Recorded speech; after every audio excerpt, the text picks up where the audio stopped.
Mashinaning chansosini butunlay sizlar taqshab turibmiz. Mana 31-stavda 4-oyning 1-kun kasib emas. Yo'q. Cho'qimay 31-stavda Kechgacha. oxirlashida. Ana degan mashina jiqiga ketib qolib, oxir kelganda mana chidamas qildi yoki qilpamadi deb pemni yozgan ancha chapashalva. Unda olib sizning ko'zingiz kichik deysiz. Chunki bu yerda 5-6 mashina tizilib qolsangiz, siz mana qilpamadi deb qolsangiz, o qoidaga muxolif bu. Bunda aytganda, ortiq yaqmaymiz. Mana jizdan tap, yangi jiz va mana o'zini olib ko'rsam bo'ldi. Ana degan, men yerda biz Jinko qab Jiyo'li va masalan qanday Jiyo qanday marka yo'li bor. Promoslar modelninki. Ha.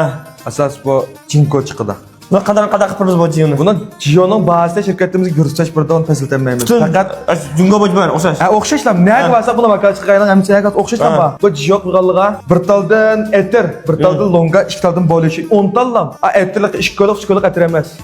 Bazar basan 20 ko'liq etirlar 10 tallam jiq yo'q. Longuma manda bazarda 10 ko'liq longa, ufshaq longa emas. 10 tallam jiq yo'q. Anamken mahfuzun bir tane yürek bes başı. Bir rakam yolla bir kelesiz. Mayli çaq ait demsiz. Ma'lum için Mana shu barban qishdigan sachipan. Saçpan onun qıranda Uni qishimiz hamda uningga faoliyat yo'qligi uni qiziq qishimiz. nima barabar degandan? Tormoz taxsisi. Ha, tormoz taxsi qirgan gap. U ayrim bir bilan. Bu ayrim bir. Ha mana. Unda olib qolsa ortiq gapni qilmadoq. Diyenin faoliyat vaqti bosh film chiqib 3-oyninki 31 oyda o'rnimiz Aqto'naya. Qabul avtomobilchilik bilamizlar-ki, yoki yo'lga chiqib deb uning aniq topolmay qolmoqlar. Bizdan Aqto'naya Qashqarmonga yo'l bormi? Aqto'nayni chiqib Qashqarmonga bir chaz, nima? Chavsuva. Chavsun azroq o'tiblam so'q o'ltirib kelsiz mana. So'q bilan kelsangiz mana. Michel lam Saltanat. Saltanatdan va arximdan nima?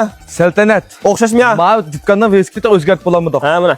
Saltanat avtomobil mutqacha asos o'ringa qolib, mashinaga kelasizmi? Mashinaga kelib faoliyatni qatnashish cho'qim yurak biz bir raqam yo'llab kelganligiga qo'shilib, analiga qilib mana. Unda olib qolsa 3-oyning 31gacha ma faoliyat paylaylar.